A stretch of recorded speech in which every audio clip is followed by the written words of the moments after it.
La otra semana es semana 1, ¿verdad? No sé si han estado viendo las actividades que va a haber cada día. Algo que no me gustó este año es que, no sé si vieron, pero están sacando un día por día. Sí. No soporto, yo necesito que me den el PDF. Pero de todos los días, sí, y de todas las sedes, de todos los días, ¿y quién va a estar el jueves? ¿Qué conciertos hay el jueves? No dicen cuáles conciertos. O sea, nada más dicen conciertos, pero no dicen quién. O sea, nos van a obligar a ir a todos solo para ver algo. No ocupo, yo ocupo el PDF con horarios. Pero bueno, hoy debería salir el del próximo jueves. Entonces, sí, para que estén ahí atentos y atentas. Y probablemente se me ocurrirá algún tipo de dinámica para semana U con ustedes. Entonces, todavía lo estoy pensando, pero algo los mandaré a hacer. Entonces,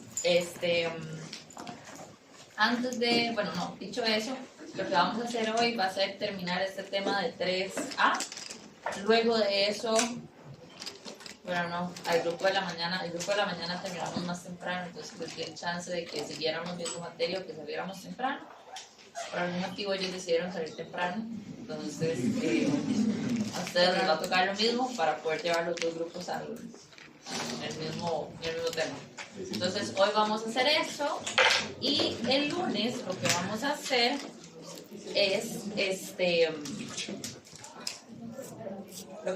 es que vamos a ver todo el tema 3B, que el tema 3B no es tan largo, entonces por eso lo vamos a ver todo en un día. Y el jueves, es decir, 2 en 8, lo que vamos a hacer es hacer una actividad de puntos extra y hacer una práctica para el examen. Entonces, la otra semana tienen certeza de que no hay evaluaciones sorpresa, ¿verdad? Porque no hay ningún tipo de evaluación, ni en este curso ni en ninguno durante semana 1. Pero lo que sí hay es clases, ¿verdad? Entonces, en el caso de ustedes, las clases de este curso se mantienen presenciales, ¿verdad? Entonces, sí hay clases, ¿verdad? Lo que no hay son quizzes ni evaluaciones.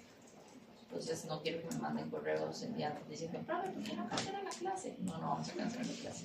Pero si hay una actividad de puntos extra. Sí, pero eso no es obligatorio.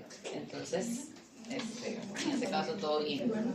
Ahora, ¿alguna duda, consulta o algo que les gustaría decir antes de empezar la clase? Tengo sueño. Todo sigue siendo maravilloso. No. Entonces, hoy lo que vamos a hacer, ¿verdad? Es terminar esta parte de externalidades. Para recapitular un poco, la clase pasada lo que habíamos visto era qué eran las externalidades, que podían ser positivas o negativas o podían surgir ya sea en el consumo o en la producción de un bien. Entonces, hoy lo que vamos a ver es cómo hacemos para solucionar las externalidades, ¿verdad? Porque habíamos visto que las externalidades generaban un problema. Entonces, hoy lo que vamos a ver es cómo solucionamos ese problema. Entonces, nada más para recapitular, ¿cómo se definían las externalidades? Como aquello que no está incluido dentro del negocio. Ajá, como el efecto que tiene sobre un tercero, o sea que eso es muy importante, el efecto que tiene sobre un tercero, ya sea alguna actividad de consumo o producción, ¿verdad? Y ese costo o ese beneficio no se incluye dentro del precio del bien o servicio, ¿verdad? Entonces eso lo que iba a causar era que en el caso de externalidades positivas, el precio terminara siendo mayor de lo que debería ser, por ende se terminara produciendo y consumiendo menos de lo que era óptimo para la sociedad. Y en el caso de las negativas, lo que sucede es que el precio era más bajo de lo que realmente debería ser, entonces como sociedad terminamos consumiendo más de lo que es óptimo, ¿verdad? Entonces, hoy lo que vamos a hacer es, pues cómo hacemos para agarrar esos niveles que no son óptimos y los movemos un poco más hacia lo óptimo. Entonces, para eso vamos a hablar de dos conceptos principales en este tema y tienen que ver con derechos de propiedad y costos de transacción. Los derechos de propiedad, en palabras simples, a lo que se refiere o lo que significa es quién tiene derecho a qué. Y los costos de transacción se entienden como los costos que implica ponernos de acuerdo y solucionar ese problema, ¿verdad? Esa externalidad que se genera. Entonces, existen escenarios en donde los derechos de propiedad son muy evidentes y son muy claros. Por ejemplo, si pensamos en un espacio público, ¿verdad? O un espacio, pensamos en un espacio público o en un espacio abierto, bueno, no abierto, abierto al público, pues me refiero. ¿Quién tiene derecho a qué? ¿Verdad? Si una persona quiere fumarse un cigarro, ¿quién tiene derecho? ¿Tiene derecho la persona a fumarse el cigarro o tiene derecho el resto de personas de respirar aire limpio? Las personas. Las personas, ¿verdad? Y ustedes ahorita fácil y rápidamente pueden decir, bueno, no, es que esa persona si quiere fumar, que vaya a fumar a otro lado, pero no, todos los demás, el derecho de todos los demás priva sobre el de esta única persona, ¿verdad? Entonces eso ahorita es muy sencillo y muy fácil de ver. Ahora, esto hace 50, 60, 70 años no era así, ¿verdad? Entonces por eso hace 50 años, por ejemplo, no existían todos estos rotulitos que dice prohibido fumar en este espacio, ¿verdad? Entonces, pues ahorita claramente eso es un derecho que está muy claro, ¿verdad? Y es muy fácil decir quién tiene derecho a qué, pero no en todo el tiempo ha sido así, ni tampoco en todo el mundo. Por ejemplo, en algunos países europeos todavía se da el fumado en espacios públicos, ¿verdad? En parques, cafeterías, restaurantes, y es la normalidad allá, ¿verdad? Entonces, es una población que tenga un nivel educativo más alto, pues entonces puede adquirir o puede acceder a mejores empleos implican mejores ingresos, mejor educación también implica mejores decisiones políticas y democráticas, de justicia, de igualdad, de brechas, etc. Entonces eso tiene un efecto positivo sobre todos y todas. Y sí, otro ejemplo de exigir conductas, ¿verdad? Puede ser como con la vacunación en niños y niñas, ¿verdad? Este es un caso en donde lo que se busca es que todas las personas cuando lleguen a su adultez cuenten con un esquema mínimo de vacunación, ¿verdad? ¿Para qué? Bueno, para prevenir enfermedades, para disminuir el contagio, etcétera, etcétera, etcétera, ¿verdad? Entonces, ¿cuál es una forma de lograr esto? Bueno, exigir que todos los padres y madres de familia, por obligación, deban llevar a sus hijos e hijas a vacunar. Algunos ejemplos de prohibiciones. Bueno, la prohibición de fumar y tomar, ¿verdad? En espacios públicos, esa es bastante clara. Otro caso puede ser también la restricción vehicular por placa, ¿verdad? Eso lo que busca es solucionar las presas y la contaminación, ¿verdad? Actualmente no estamos solucionando ni una ni otra, pero imagínense si no tuviéramos eso, ¿cuál sería? Y otro caso de prohibiciones, podemos pensar que no es una prohibición, o sea, no es una prohibición extrema, digamos, pero un caso también pueden ser las carreteras con peaje, ¿verdad? Las carreteras con peaje, primero, ¿cómo? Van a quitar una ahorita, no sé cuál es, pero bueno, pero no más. Ya quitaron que no vuelven, quitan todos, pero las carreteras con peaje, digamos, solamente existen carreteras con peaje si existe otra ruta alternativa, ¿verdad? Entonces, por ejemplo, si ustedes quieren ir a Punta Arenas, ¿por dónde se van? La costanera. Por la 27. ¿Cuánto duran desde San José? Sí, depende, si es Semana Santa o no, ¿verdad? Si pensamos, si es Semana Santa, duran 3 días sin llegar. Pero si no es Semana Santa, si es un día común y silvestre. como una hora y media. Hora y media, 2 horas, ¿verdad? Más o menos por ahí ustedes ya están viendo ahí el mar. Ahora, si ustedes no se quieren ir por la 27, ¿por dónde se van?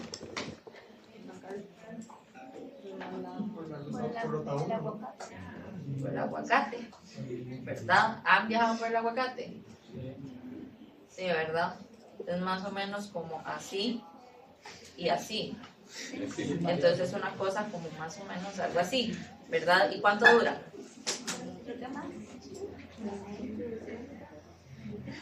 2 horas y media en un buen día, 3 horas más o menos o en adelante, ¿verdad? Entonces, ¿cuál es la diferencia entre una y otra aparte de las 825 vueltas? Que una cobra y en otra no, ¿verdad? Entonces, ¿qué pasaría si en la 27 no cobraran? Todo el mundo viajaría por ahí. Entonces, poner un peaje es un incentivo, aparte de financiar el mantenimiento de la carretera y bla, bla, bla, ¿verdad? Poner el peaje es un incentivo para que las personas asuman parte del costo de viajar por esa ruta. ¿Y cuál es el costo de viajar en esa ruta? Bueno, la contaminación, ¿verdad? También la construcción de la carretera, el tráfico, ¿verdad? Que se puede hacer en esas zonas, etcétera, etcétera. Entonces, dicho todo lo anterior, ¿qué otros ejemplos se les ocurren a ustedes? Ya sea de prohibiciones o exigencias de ciertas conductas con algún tipo de externalidad o un efecto de un tercero. ¿Votar podría ser? O sea, para hacer un derecho y un deber, y es incentivo a que tiene su democracia. Sí, pero realmente vea que no es una exigencia. De hecho, ¿verdad? Si ustedes no van a votar, bueno, ¿ya votaron ustedes? ¿Ustedes votaron por primera vez? Sí, no. Bueno, quienes no han votado por primera vez están exentos de lo que voy a decir, pero si los que sí votaron no van a votar, vean las cosas que pasan, vean las consecuencias que tenemos. Entonces, eso es lo que no pasa cuando uno no va a votar. Pero vean que realmente no hay nadie ahí diciéndole, como, si usted no va, le cobro un impuesto, ¿verdad? que de hecho con eso mismo de votar, que me parece feo que aquí realmente no es una obligación, porque al final a todos nos afecta que mucha gente no vaya a votar, pero hay otros países como por ejemplo Uruguay, que ahí si usted no va a votar, tiene una multa. Entonces eso pues obliga a que la gente tenga que ir a votar si no quiere que le cobren algo extra. Siento que debería ser así. Sí, porque también estos procesos o sea, financiar un proceso electoral es caro, carísimo, sí, ¿verdad? Entonces ahorita para el caso presidencial que tuvimos ahorita, más o menos 1/3 de la población no salió a votar, ¿verdad? Pero en el caso de las municipales, en las municipales prácticamente nadie sale a votar, ¿verdad? Y igual tienen que imprimirse todas las papeletas, igual tienen que abrirse todas las mesas, igual hay que conseguir a toda la gente, independientemente de si se sabe que van a salir o no. Pero, exigirlo sería el ejemplo, o digamos en este caso que la exigencia se da, entonces sí es un ejemplo. Sé que acá no aplica, pero un toque de queda se puede considerar como una prohibición pandemia, puede ser. Depende de si se está buscando prohibir una conducta a raíz de un efecto negativo en un tercero, ¿verdad? No contagiarse en la pandemia, como no contagiar a los demás. Sí, eso es lo que ahí ya entramos como un poquito, estamos jugándonos la democracia, ¿verdad? Y eso ya no me gustó. Pero sí, existen otros ejemplos, entonces pensemos en otros. El pago por el uso de recursos naturales. El pago por uso de recursos naturales, ¿en qué sentido? O sea, como eso de que si uno usa como pozos, si está cerca como de zonas marítimas o ríos y así, como que hay que pagar. Ajá. Creo que eso lo pone ni nada. ¿Y qué es lo que se busca corregir ahí? Como el daño ambiental. Ajá. Entonces, que las personas, si usted vive por ahí y usted va a hacer uso de estos recursos, bueno, hágase cargo de esto, ¿verdad? Y pague por ese uso. Entonces, sí, ¿qué otro ejemplo se les ocurre?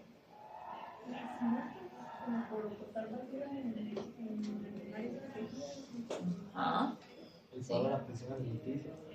¿Cómo? El pago de la pensión alimenticia.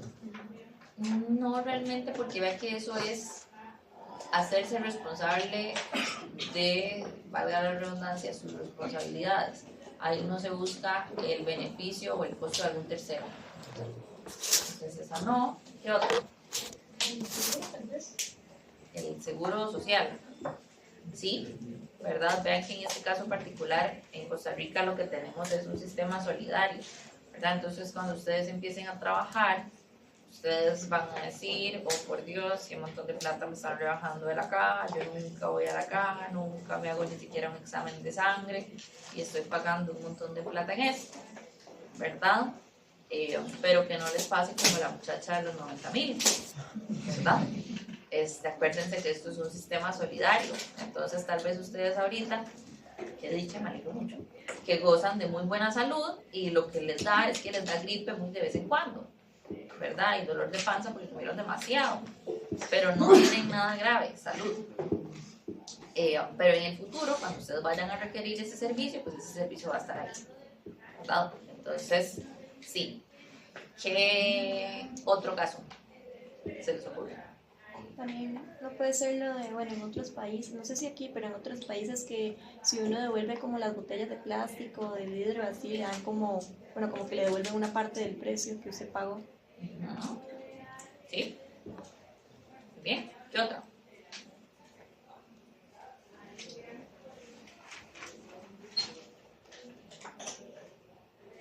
Algo que no sé si ustedes, bueno, espero que ya hayan notado, en ciertas actividades culturales, digamos como cines, teatros, parques nacionales, reservas biológicas, cuando ustedes van a hacer el pago de la entrada, ustedes van a ver que existe una tarifa regular, una tarifa adulto mayor y una tarifa de estudiante, ¿verdad?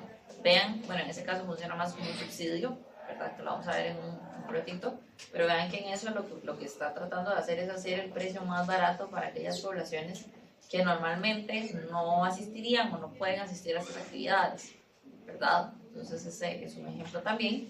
Y vean que en general todos estos casos de prohibiciones o exigencias lo que buscan hacer es acercar el consumo de la población a ese óptimo social que nos gustaría tener. ¿Y ¿verdad? algo como el marchamo? Algo como el marchamo, ¿Bien sería? sí, pero eso funciona más que todo como un impuesto. ¿Verdad? Ya vamos a ver, ya vamos a llegar ahí, ya vamos a ver por qué.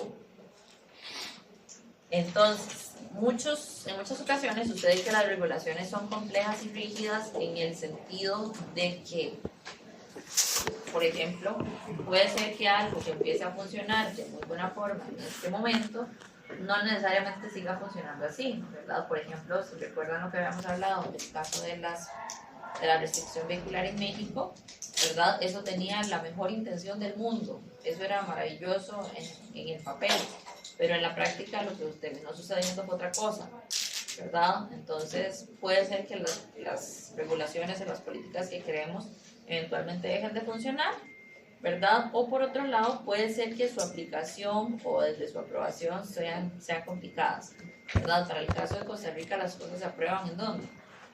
En la asamblea, ¿verdad? Entonces quiere decir que si tenemos un proyecto, hay que mandarlo a la asamblea, hay que hacer X cantidad de consultas, cuando lo mandamos a la asamblea nos lo devolvieron 3 veces, luego lo tuvimos que volver a mandar, cuando lo volvimos a mandar y ya se iba a votar, no hubo quórum ese día, entonces no se pudo hacer la votación, etcétera, etcétera, etcétera. O sea, entonces, en muchas ocasiones, prohibir o exigir conductas tal vez no es la mejor solución porque puede que no sea tan sencillo, ¿verdad?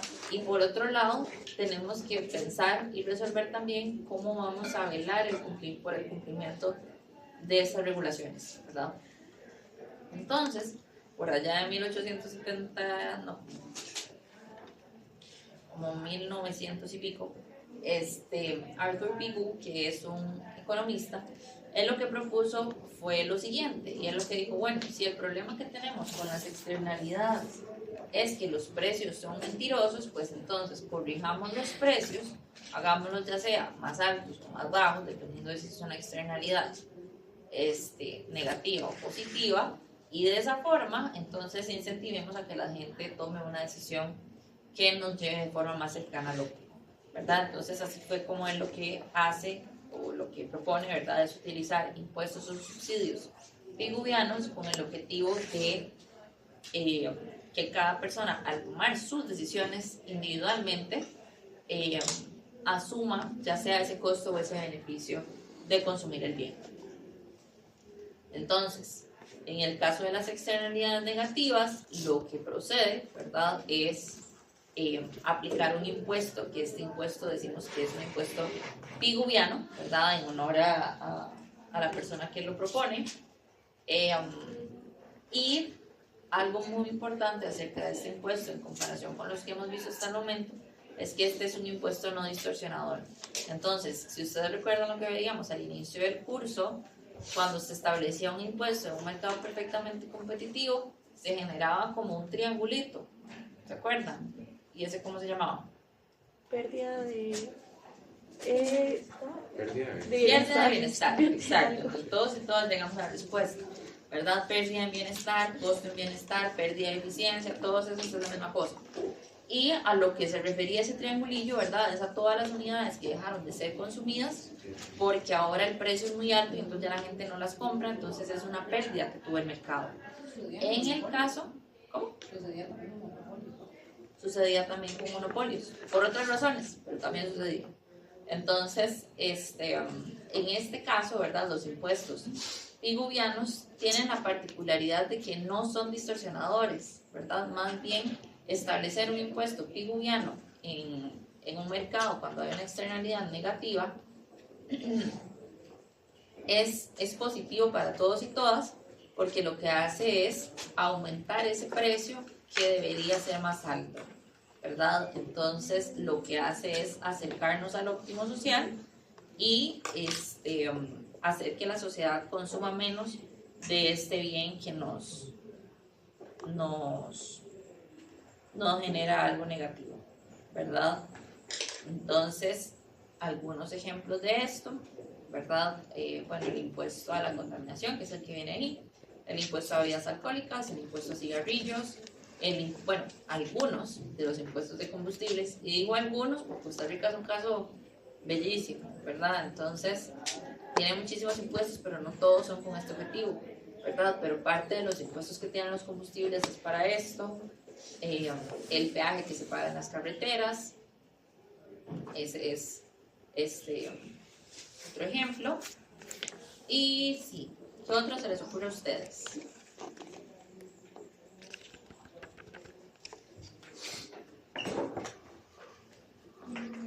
No sé, o sea, no sé si está mal, pero me pone a pensar que también cuando en algunos lugares está como la propina o que ya trae así como el gasto del servicio, eso no puede ser parte de esto. 10% por servicio. No precisamente, eso funciona más como una forma de reconocer el trabajo que implica, digamos, el servicio a la mesa. No precisamente porque se genera un efecto externo. Entonces ese no. ¿Qué otro se les ocurre? Los impuestos de las armas. Sí. ¿Qué otro?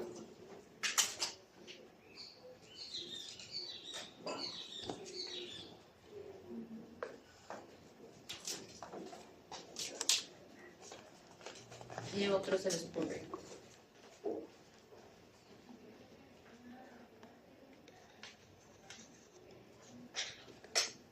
Algún impuesto que busque la prohibición de algo o la disminución del consumo de algo.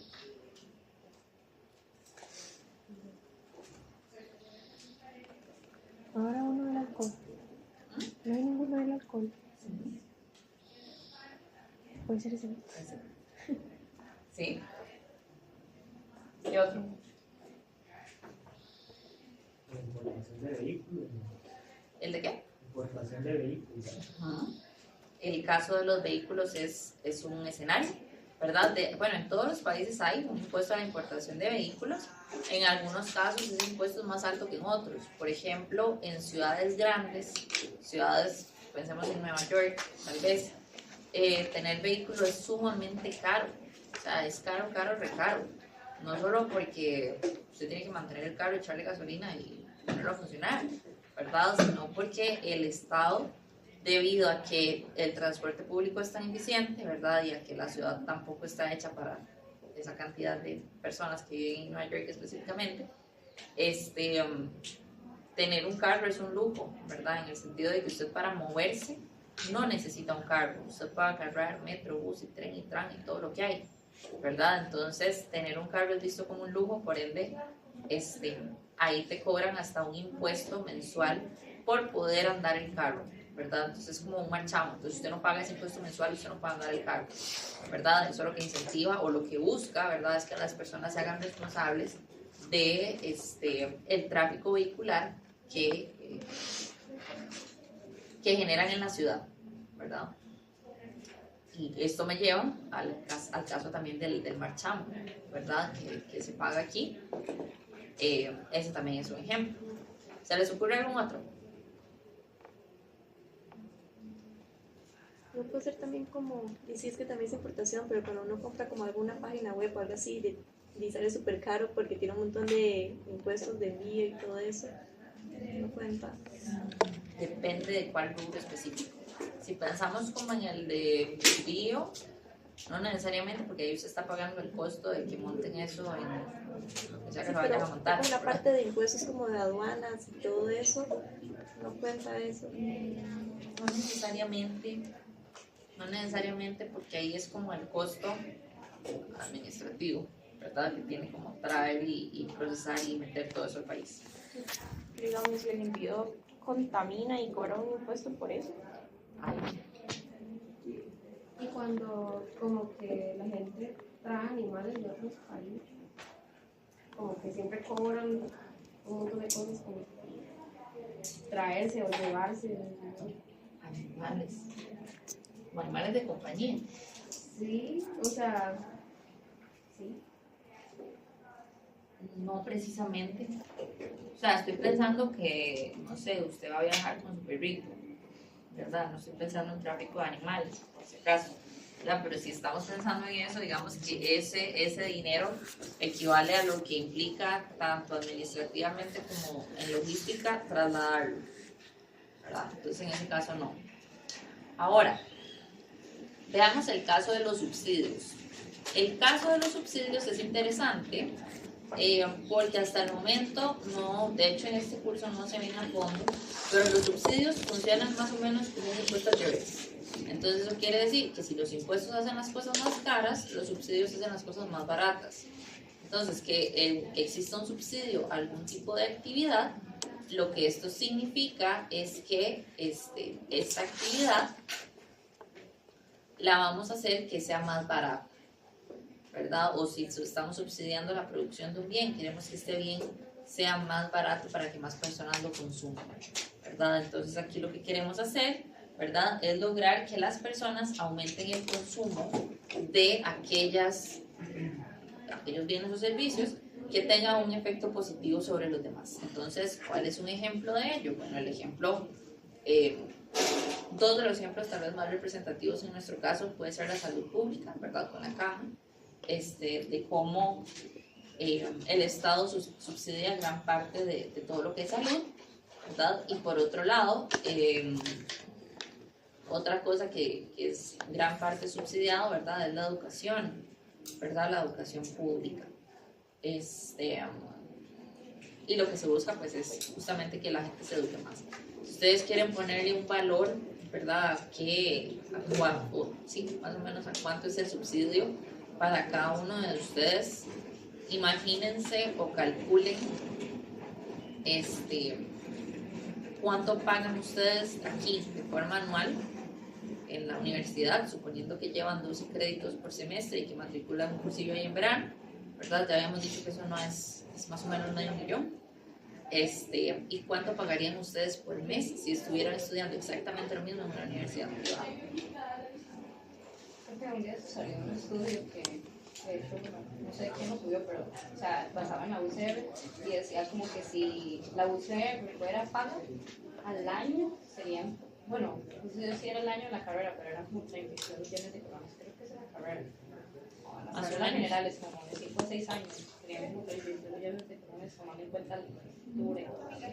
Más o menos. Y de hecho eso cambia por carrera, ¿verdad? Porque tal vez si uno estudia una carrera más administrativa, o sea, vamos a ver, una carrera que no implica, digamos, como laboratorios de salud y esas cosas, el costo es más bajo.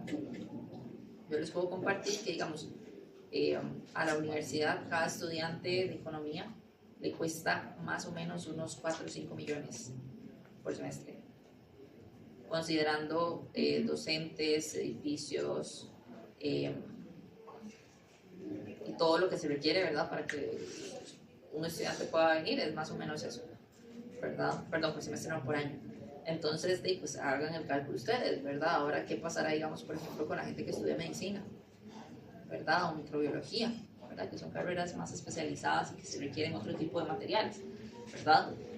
Calculen ustedes, ¿verdad? ¿Cuánto pagarían ustedes por año en una universidad privada por lo que ya actualmente estudian? En la UCIMED, en medicina creo que son como 4 o 5 millones al mes. Son 800.000 millones al mes, efectivamente. Obviamente, un poco costosos. Pero también es que son empleos, o sea, es un negocio. Aquí nadie regula el precio de la educación.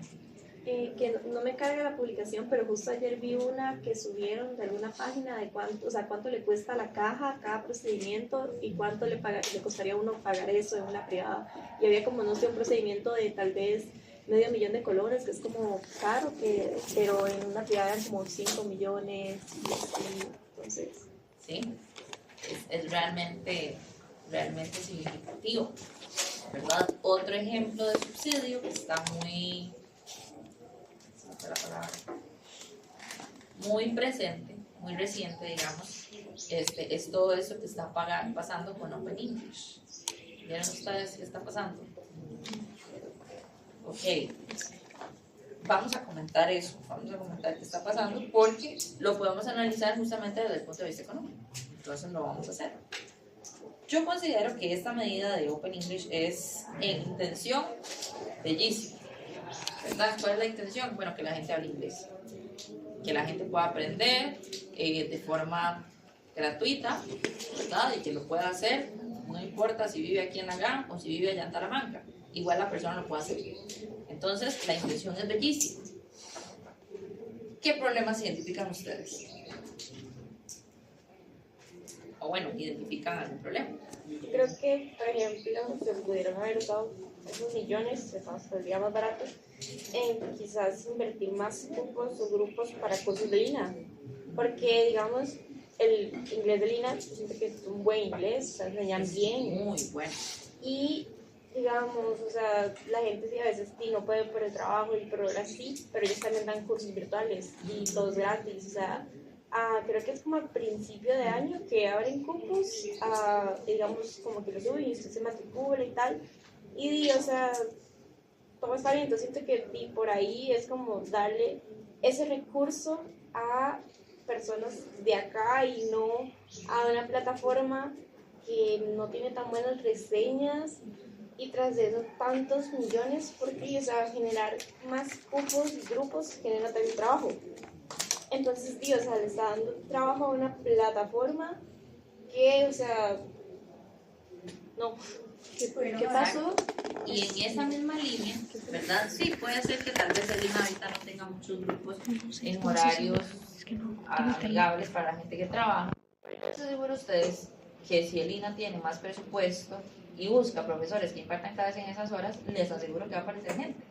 Entonces, efectivamente. Ese presupuesto que se usa para los profesores extranjeros pudiéramos usar para los ticos, que hay muchos que no tienen trabajo. Entonces se hubiera aumentado el trabajo en todo.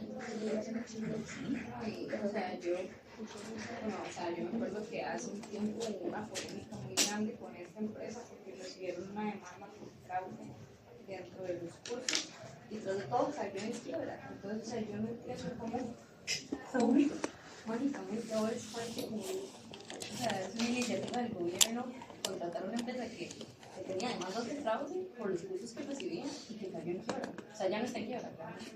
Tenían anuncios graciosos. Sí, tenían buenos memes. ¿Qué más? ¿Qué opinamos?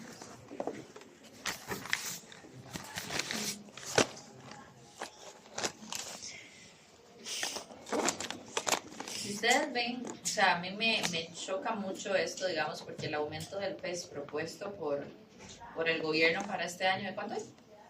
0%. ¿verdad? Entonces decimos, bueno, no es que Costa Rica no tiene formas de aprender inglés. Por ejemplo, los programas de Lina son buenísimos, o sea, son buenos y son a un precio accesible. La UCR tiene un programa que se llama Inglés por Áreas, ESP, ¿lo han escuchado? Bueno, les paso ahí el dato. Estos programas de inglés que tiene aquí la U, el ESP específicamente, tiene becas 100% para estudiantes UCR. Entonces, si ustedes quieren estudiar, lo que tienen que hacer es matricularse, ¿verdad? Y para gente que es externa a la universidad, tiene un costo, ¿verdad? Pero igual el costo es bajo. La gente que sale del ESP sale bilingüe, o sea, bilingüe bien, ¿verdad? No ahí de que más o menos, no, salen bilingües bien. Entonces yo digo, ¿qué hubiera pasado si hubiéramos articulado de alguna forma con los instrumentos que ya tenemos, o sea, con el recurso humano que ya tenemos, todo este dinero, ¿verdad? Que al final todo este dinero, o sea, no es, bueno, 74 millones de dólares no es un monto despreciable, ¿verdad? Pero al final son recursos que podemos haber reinvertido aquí y generar un efecto multiplicador desde lo interno y no desde lo externo, ¿verdad? Yo sé que uno piensa intuitivamente como, bueno, pues como a esta gente le cuesta tanto, ¿verdad? Yo pienso que tal vez a esta gente no le cuesta tanto, yo pienso que más bien esta gente es bien inteligente, ¿verdad? Entonces, yo creo que, espero que no sea así, ¿verdad? Pero a mí me parece que esto es una jugada cortoplacista política, ¿verdad? Como aquí en sociedad en general, no solo en Costa Rica, hoy pasa algo y en 15 días ya no nos acordamos, ¿verdad? Entonces, lo que nos vamos a acordar es que, wow, qué maravilloso, este gobierno trajo inglés para todos, ¿verdad? Pero bueno, ¿qué inglés? Y realmente si eso se va a sostener o no en el tiempo. Entonces, pues, efectivamente, esperemos que este sea el caso de una iniciativa que tiene una intención maravillosa y también tiene un resultado maravilloso, ¿verdad? Que no sea como este montón de ejemplos que tenemos de iniciativas maravillosas que no terminan en nada, ¿verdad? Entonces, este es otro caso de subsidio. Y hoy en la mañana, el grupo de la mañana comentaba un caso muy interesante que pues, se lo voy a comentar también, que es el caso de los SECUDI o de los centros de cuidado, tiene un nombre. Bueno, sí, los SECUDI. ¿Saben qué es un SECUDI? ¿Qué es un SECUDI? Es como un Cincinnati. Es como un Cincinnati, ajá, que lo que es un centro de cuidado para niños y niñas menores de 12 años que funcionan de forma pública. Entonces, ¿cuál es el objetivo que tienen estos centros de cuidado? Cuidar a los hijos mientras los papás trabajan. Ajá, cuidar a los hijos mientras los papás trabajan. Entonces, en Costa Rica y bueno, pues en la región, la mayor parte del trabajo doméstico y del trabajo de cuidado es asumido por mujeres. Eso implica que cuando hay problemas en la casa, ¿verdad? De que hay que cuidar a alguien, ¿verdad? O que hay que hacerse cargo de alguien, la mayor parte es asumida por mujeres. Por ende, son las primeras en salir del mercado laboral. Y si ustedes se ponen a averiguar más o menos cuánto cuesta contratar una niñera, se van a dar cuenta de que una niñera es carísima. Entonces, en muchos hogares lo que pasa es que se ponen a hacer, pensemos en una pareja, ¿verdad? Que acaban de tener un bebé, y se ponen a hacer el número, a ver cuánto cuesta contratar a una niñera. Resulta ser que lo que cuesta contratar a una niñera más o menos es el salario completo de una de las dos personas. Entonces, eso implica, en la gran mayoría de escenarios, que la mujer sale de trabajar para asumir las labores de cuidado, ¿verdad? Esto tiene pues efectos negativos en el largo plazo, ¿verdad? Particularmente para las mujeres, porque eso implica un menor crecimiento profesional, ¿verdad? Una mayor dependencia financiera de su pareja o de otras personas. Y si eventualmente quisiesen volver al mercado laboral, el mercado laboral las va a castigar, ¿verdad? Porque entonces, ¿cómo justifica usted un hueco de 2-3 años en su currículum, ¿verdad? Entonces va a decir, es que me salí por cuidar a mi hijo. Entonces el empleador va a decir, bueno, pero entonces usted prioriza mucho su familia sobre este trabajo, entonces mejor no la contrato, porque después vuelve a quedar embarazada y esta persona va a tener que trabajar y, ¿me entienden? ¿Verdad? Entonces, en general, estos centros de cuidado surgen como una alternativa sumamente útil, bella, maravillosa, para fomentar la participación laboral femenina, ¿verdad? Y que las mujeres puedan mantenerse ocupadas, incluso cuando son madres. Entonces, este es el caso, digamos, de un subsidio, ¿verdad?, al cuidado infantil, que claramente tiene un efecto sumamente positivo. ¿Cuál es el pequeño gran detalle que tienen los centros de cuidado? Que tienen, para variar, poco financiamiento. Entonces, al tener poco financiamiento, esto implica que los cupos que se habilitan año tras año no son tantos. Entonces, no es tanta la población que se puede cubrir. De hecho, según estimaciones del PEN, aproximadamente solo un 5% de la población entre los 0 y los 3 años está inscrita en un centro de cuidado diurno, tanto privado como público. Ahora, ¿qué es un centro de cuidado privado diurno? Pónganle una guardería, un Montessori, este tipo de instituciones, ¿verdad?, que claramente tienen un costo y no todas las personas pueden acceder a él. Entonces, pues claro, ¿verdad?, financiar este tipo de iniciativas tiene un impacto sumamente positivo, no solo hoy, sino mañana y pasado mañana, y no solo sobre la vida de la mujer, sino también sobre la vida de los niños o niños que tengan, ¿verdad? Tanto curioso, por ahí anda mi tesis, entonces por eso les digo esta información. Y aún así el puesto como el profesor de escolar es uno de los peores pagados a nivel país, las guarderías son carísimas, o sea, bueno, las privadas son carísimas. Y la cosa se va a poner peor, o sea, estamos lejos de que eso mejore. Si acaso esto va a empeorar, porque cada vez hay menos niños, ¿verdad? Cada vez nacen menos niños y niñas, entonces cada vez es una tarea que se requiere menos. Sí, eso no lo va a reemplazar la inteligencia artificial, ni la automatización, ni nada, estamos 100% de acuerdo, pero no podemos hacer nada con el hecho de que cada vez nace menos gente, ¿verdad? Con eso mismo de que nacen menos niños, me queda el ejemplo como de en algunos países europeos que tienen como una de maternidad, como, ¿cómo se dice? Como libre. Entonces eso como que porque están haciendo muy pocas personas, entonces como que les dan, no sé, yo sé que en República Checa son como hasta 5 años o sea, con el trabajo remunerado por cada chiquito que tiene, entonces... Sí. Ahí, ojo, ahí no solamente hay incentivos para aumentar la tasa de fecundidad, sino que también ellos subsidian aquellas cosas que tienen un efecto positivo. Entonces les subsidian la educación hasta, o sea, toda la educación, hasta la educación universitaria. Les subsidian también todo lo que tiene que ver con salud y también les dan como un monto adicional, digamos, como por otro tipo de cosas también. Sí, pero también con eso me surgió porque siento que es algo que es positivo, pero que también ha tenido como efectos negativos de cierta manera, porque hay como ciertas familias que nada más tienen como hijos por eso, o también por el dinero porque por ejemplo en Alemania tienen que darle dinero mensual, bueno, el gobierno da dinero mensual a los chiquitos, entonces como que hay familias que se aprovechan de eso como para vivir del dinero que le dan a los chiquitos, entonces como sí, que ha sido positivo, pero también es como un ejemplo de algo que la gente ha utilizado mal, ¿verdad? Que tiene una intención maravillosa y que los resultados no son tan maravillosos. Sí. En Corea también pasa eso. Bueno, tal vez China creo que está muy sobrepoblado. Sí. Pero creo que en Corea, como es tan caro, entonces el gobierno también está dando esos incentivos. Porque ya los coreanos ya no quieren tener hijos, precisamente porque es muy caro. Y tienen mucha presión laboral, hay mucha competencia. Sí. Ahora, ¿qué otros ejemplos de subsidios se les ocurren a ustedes? Sí. Todas estas ayudas de transporte, de alimentación, el objetivo que tienen es mantener a la gente ocupada, mantener a la gente dentro del sistema educativo. ¿Qué otro? Actividades recreativas que hagan y compren. Sí. Sí, para capacitar, o que incentivan que la economía se mueva a través de las pymes. Ajá. Entonces, por ejemplo, poner los conciertos para que se mueva la gente y se llenen.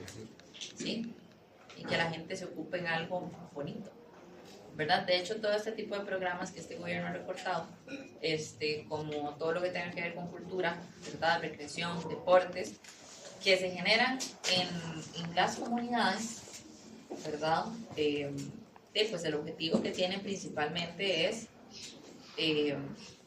ocupar a los jóvenes en algo, ¿verdad? Yo no sé si a ustedes les pasa ahorita que ya entraron a la U, pero de fijo en algún momento les pasó que tenían demasiado tiempo disponible y se ponían a pensar en cosas que no tenían que estar pensando, ¿verdad? Entonces, si ustedes se ocupan en cosas, ustedes no tienen tiempo para pensar en otras, ¿verdad? Entonces, este tipo de programas lo que tiene como objetivo también es eso, ¿verdad? Este tipo de programas eventualmente pues van a tener un efecto positivo sobre el resto de la población, porque entonces vamos a tener menos tasas de criminalidad, menores tasas de embarazos adolescentes, etcétera, etcétera. ¿Qué otro ejemplo se les ocurre?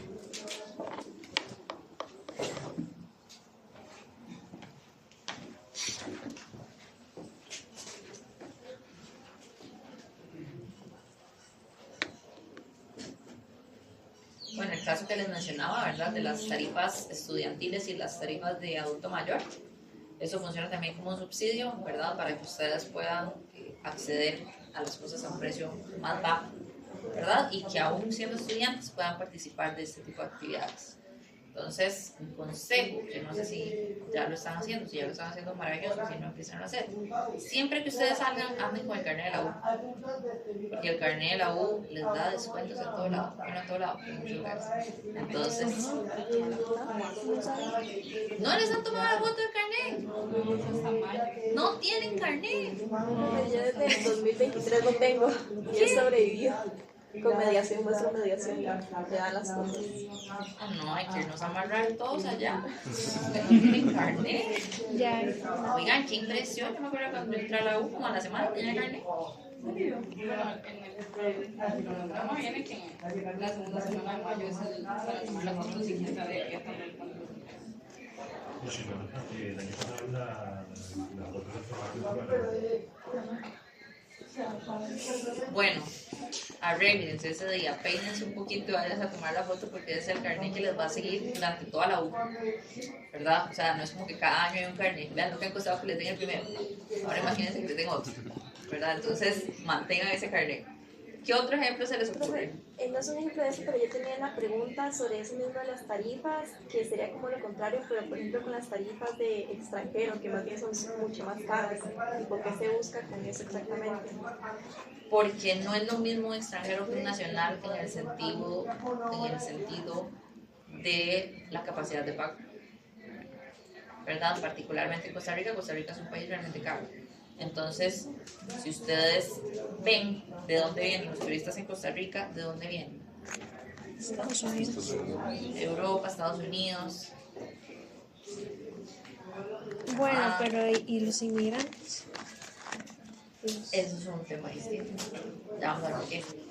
Ahora, en estos países, ¿verdad? Europa, Estados Unidos, Canadá, ¿son países más ricos o más pobres de Costa Rica? Más ricos. Más ricos, entonces ellos vienen con dólares, que bueno, ahorita el dólar no vale nada. ¿Ustedes vieron lo que amaneció el dólar?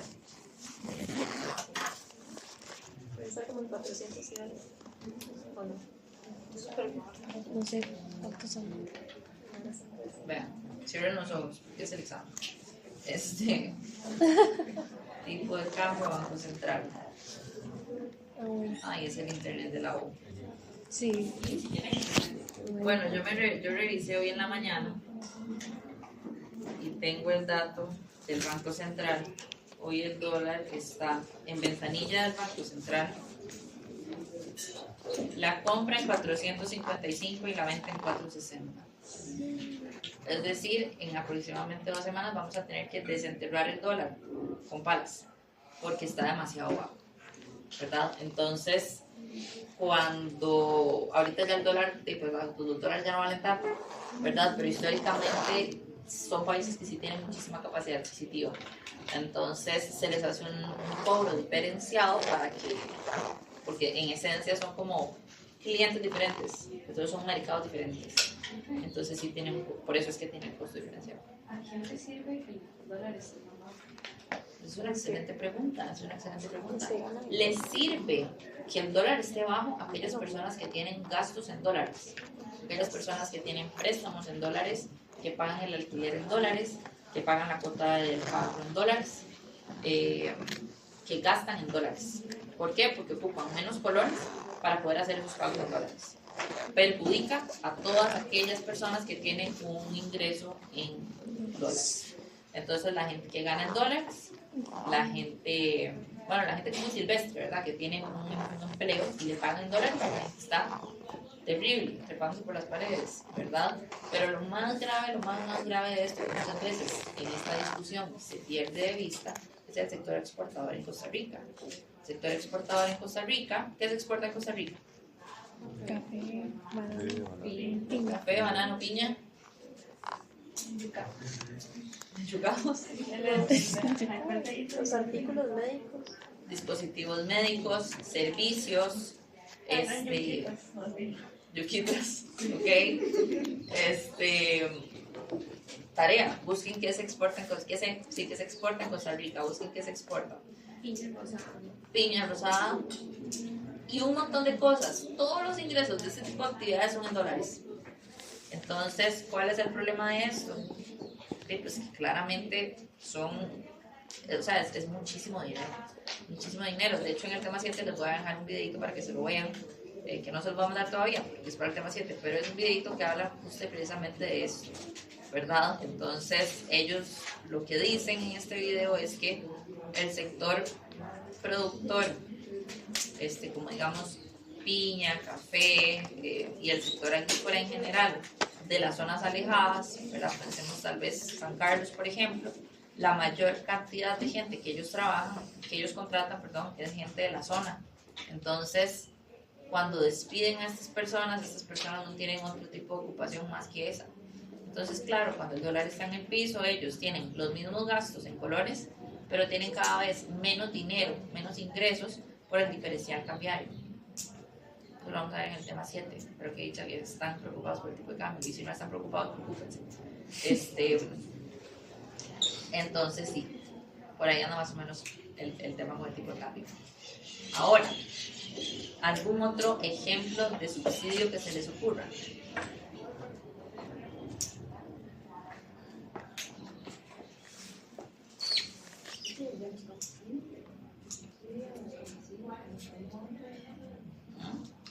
Ese es un caso, ¿verdad? Cuando se subsidian como ciertas actividades que lo que se espera es que tengan un mayor crecimiento en el futuro, ¿verdad? Entonces lo que buscan es ampliar ese beneficio. Creo que a las personas que tenían como fincas y cosas así les dan como dinero para que los cuidan. Los Algo pagos por así habían servicio dicho ambiental ahí. es ¿Los pagos por? servicio ambiental, tengo Ajá, entendido que se llama. Ajá. Ven, entre todos y todas llegamos a la respuesta. ¿Ibas a decir algo? No, ok. Entonces, todos esos son casos, ¿verdad? Ahora, al igual que antes, esto no lo vimos, pero créanme, si ustedes ponen un subsidio en un mercado perfectamente competitivo, van a generar un costo de bienestar. ¿Por qué? Porque están alterando el equilibrio de mercado que se está generando de forma orgánica. Entonces, el caso del subsidio piguviano no genera ningún tipo de distorsión en el mercado, sino que más bien nos acerca al óptimo. Y cuando nos acerca al óptimo, lo que pasa es que terminamos consumiendo una mayor cantidad que antes. Entonces terminamos consumiendo más vacunas que antes, terminamos educándonos más que antes, terminamos accediendo a aquellas actividades o a aquellos bienes o servicios más que antes. Entonces, este tipo de subsidios más bien funcionan como una corrección, ¿verdad?, a ese precio que originalmente no era correcto, y terminan aumentando el bienestar social de toda la sociedad en general. Ahora, una pregunta que me hacían en la mañana es, bueno, el subsidio o el impuesto piguniano es el santo remedio. Sí, pues no es el santo remedio, ¿verdad? Por ejemplo, los cigarros tienen un impuesto. Este impuesto considera todos los efectos habidos y por haber que ocasiona el fumado sobre la persona y sobre las que tiene alrededor. No, ¿verdad? Pero lo que sí sucede es que nos acerca al óptimo, ¿verdad? Entonces, que si estos impuestos o si estos subsidios resuelven 100% las cosas, pues no necesariamente, ¿verdad? Pero sí nos van a acercar al óptimo. Entonces, esto nos lleva a dos principios del curso. El primero, el principio de fallas de mercado por presencia de externalidades, y ese cuando los precios no reflejan todos los costos y beneficios, el mercado no genera un resultado eficiente. Pero hay instrumentos públicos y privados que permiten internalizar las externalidades, ¿verdad? Entonces, como les decía yo, en términos del curso, saben que existen las privadas, pero nos concentramos principalmente en las públicas. Por otro lado, el principio 9 lo que dice es que la intervención económica del Estado puede mejorar la eficiencia cuando se enfrentan externalidades. Y una vez más, que puede no significa que lo haga, no necesariamente porque hay una mala intención, sino porque tal vez las cosas no salen como se esperan, ¿verdad? Entonces, esas dos cosas pueden pasar. Ahora bien, vamos a conversar un poco acerca de... anterior. Okay.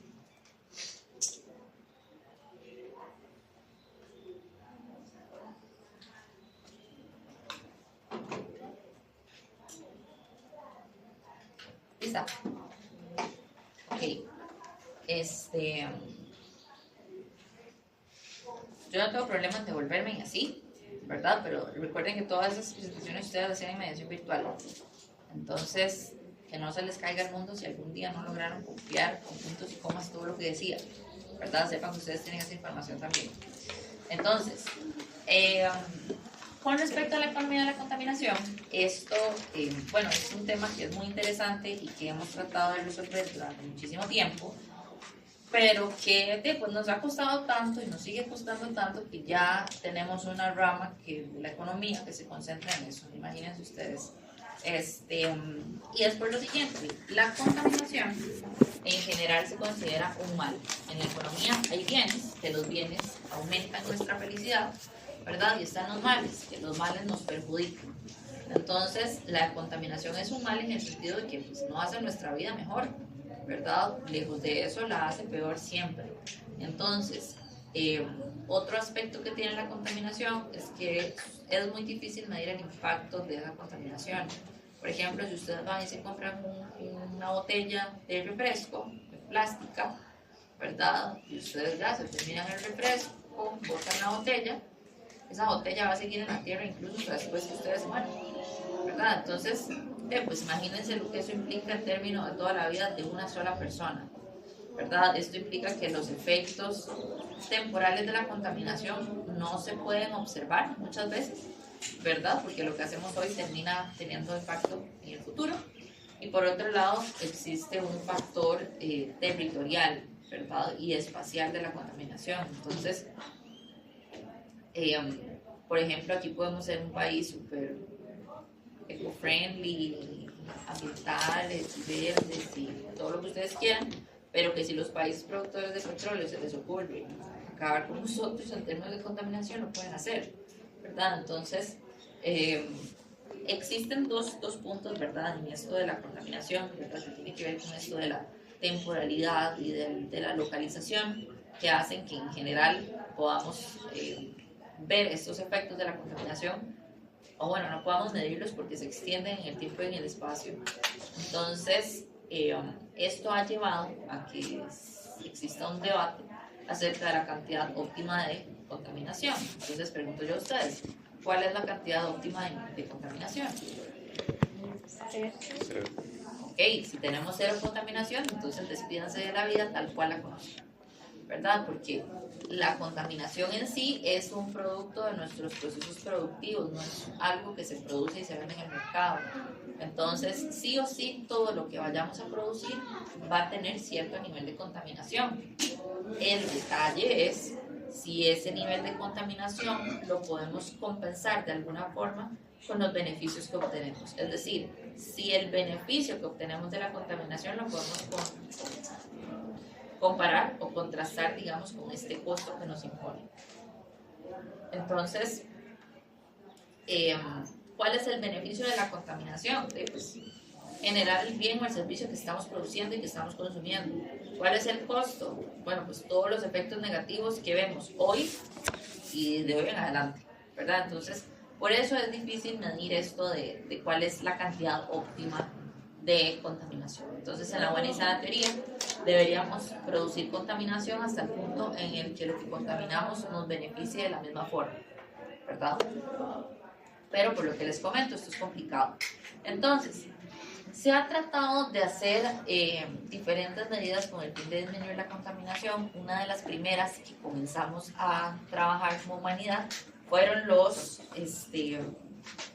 permisos de contaminación. Entonces eran permisos para producir una cantidad X de CO2. Entonces imagínense ustedes el siguiente escenario. Supongamos que esto es un parque industrial, cada uno de ustedes es una empresa que produce lo que quieran, ¿verdad? Cada uno de ustedes produce alguna cosa. Entonces, ¿qué es lo que sucede? Que yo como gobierno voy a donde todos y todas, les doy un papelito y en ese papelito dice, usted en el mes de abril puede contaminar X cantidad de CO2. Entonces, ¿tiene una buena intención?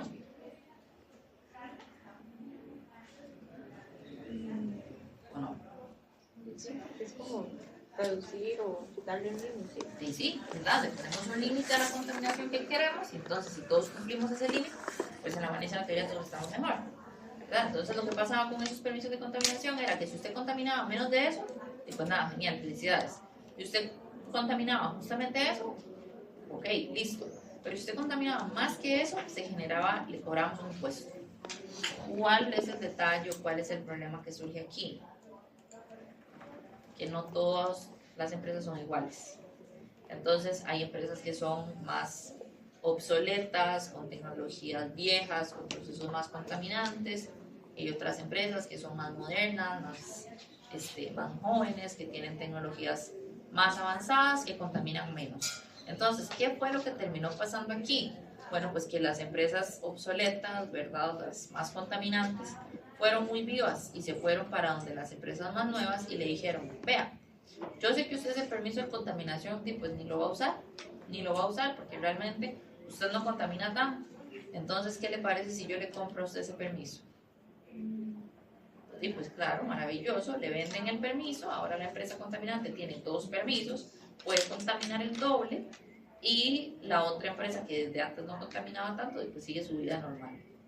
Entonces, al final de cuentas, lo que se observó era que como sociedad, pues terminábamos contaminando más que antes, ¿verdad? Porque lo que se generó fue más bien un mercado de permisos de contaminación, más allá de una reducción efectiva de la misma.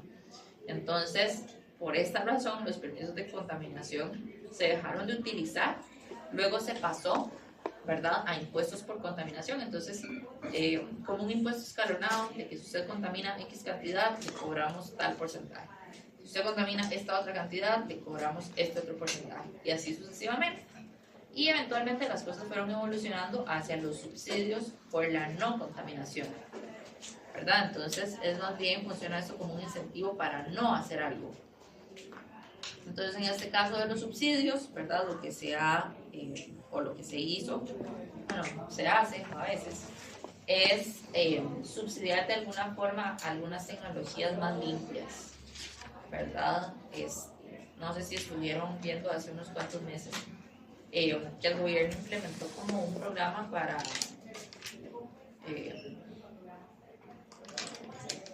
subsidiar que los buses trasladaran esos buses viejos, horribles, llenos de cucarachas, a buses más nuevos y amigables con el ambiente. ¿Vieron más o menos por ahí toda la cosa? Bueno, hace unos cuantos meses pasó esto. Las empresas autobuseras dijeron que no. Pero bueno, eso fue una buena intención, ¿verdad? Y es un ejemplo también de subsidio. Otro ejemplo de subsidios, ¿verdad?, que no funcionan realmente como algo monetario, pero sí funcionan como señales al mercado. Entonces, por ejemplo, todo esto del programa de bandera azul, ¿lo han escuchado? ¿Qué es? ¿Es lo de Nicoya, no? ¿O nada que ver? No sé si me estoy equivocando. No, pero también es como que a ciertas instituciones se les otorga eso de que tiene la bandera azul, entonces tienen como un reconocimiento de que son limpios. Ajá, entonces que si usted se porta bien, contamina poco, es amigable con el ambiente, y Eso sí, genera algún tipo de mecanismo para eso, pues entonces le dan una bandera azul, literalmente, una bandera de color azul, que tiene ahí el logo, ¿verdad?, que usted va y pone al frente de su empresa. Entonces, cuando todo el mundo pasa por ahí, todo el mundo la ve y dice, wow, esa persona está apuntada con el ambiente, ¿verdad? Entonces funciona como un reconocimiento ante la gente, ¿verdad? No sé si han visto también como esta marca de Esencial Costa Rica. Funciona parecido, ¿verdad? No todas las marcas ticas tienen el logo de Esencial Costa Rica, tienen que cumplir ciertos requisitos, entonces esa es otra forma. Y otra forma muy interesante que en Costa Rica no la tenemos todavía, pero sí podemos observar algunos casos, porque importamos productos que ya vienen así, son estas estampitas, que esto ya no tiene que ver con contaminación, pero tiene que ver con otra cosa, son con estas estampitas que en los productos como chocolates, dulces, ¿verdad? Viene como exceso de azúcar, exceso de calorías, exceso de grasas, exceso de todo menos bueno. ¿Han visto ese tipo de etiquetas? Sí. Eso es lo que tiene también como objetivo, ¿verdad? Es lograr que las personas sean más conscientes a la hora de tomar su decisión, ¿verdad? ¿Que tiene otros efectos negativos? Bueno, pues probablemente, ¿verdad? Pero con todo. Entonces, esa es otra forma que se utiliza como para señalizar al mercado formas de tomar decisiones más informadas. Entonces, hasta acá, ¿alguna duda, consulta o algo que les gustaría agregar? ¿No? Ok. Entonces, si no hay nada por hoy, quedamos hasta acá con la clase y nos vemos el próximo lunes. Y que les vaya muy bien.